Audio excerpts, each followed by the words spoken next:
இப்போ நீங்கள் ஆஃபீஸ் போகிறீங்க, இல்லாட்டி வெளியே எங்கேயாவது அர்ஜென்ட்டாக போகணும், எனக்கு கீழே பல்லுலேருந்து மேலே வரைக்கும் ஒரு பார்ட்டாக வந்து ப்ளீட் பண்ணி இங்கே வரைக்கும் எடுத்துகிட்டு வர வரைக்கும் எனக்கு பொறுமை இல்லை, குயிக்காக நான் வந்து சாரியை ப்ளீட் பண்ணணும் அப்படின்னு நினச்சிங்கன்னா இந்த டெக்னிக்கை வந்து ஃபாலோ பண்ணுங்கள். ஃபஸ்ட்டு வந்து சாரியோட எங்கே வந்து நம்ம பின் பண்ண போகிறோம் அப்படிங்கிற ஒரு பிளேஸை வந்து நீங்கள் ஃபிக்ஸ் பண்ணிக்கணும். லைக் இப்போ கீழே பார்த்தீங்கன்னா எவ்வளோ தூரம் போகுது அப்படிங்கிறத மார்க் பண்ணிவிட்டு அந்த பிளேஸை எடுத்துக்கணும், அதை ஸ்ட்ரைட்டாக. இப்போ வந்து இந்த சைட்லேருந்து சின்ன சின்னதாக உங்கள் சைஸ் எந்த சைஸில் வேணும் அப்படின்னு நீங்கள் யோசிக்கிறீங்களோ அந்த சைஸில் எடுத்துக்கோங்க. கரெக்டாக முடிஞ்சுது. இப்போ பல்லு பாட்டு தெரியுதா இங்கே ஃப்ரண்ட்டில் இருக்கிறது? ஸோ ஃபஸ்ட்டு இந்த பல்லு பாட்டை எடுத்து இதுக்கு பின்னாடி விட்டுறணும்.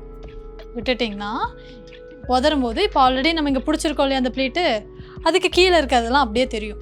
ஸோ இதுக்கப்புறம் இந்த ப்ளீட் அப்படியே வச்சு கீழே இருக்கிறது அப்படியே ஒன்றுன்னா எடுத்துடணும். ஸோ ஆல்ரெடி நம்ம எடுத்த ப்ளீட் தான், அதை நம்ம இப்படி திருப்பி வைக்கும் போது நமக்கு ஈஸியாக கிடச்சிரும். காட்டன் சரியாக இருந்துச்சுன்னா உங்களுக்கு கொஞ்சம் ஈஸி ப்ளீட் எடுக்கிறது. இங்கே ஒரு பின் ஃபஸ்ட்டு குத்திட்டு அதுக்கப்புறம் நீங்கள் இதை எடுத்து விட்டிங்கன்னா பர்ஃபெக்டாக நிற்கும்.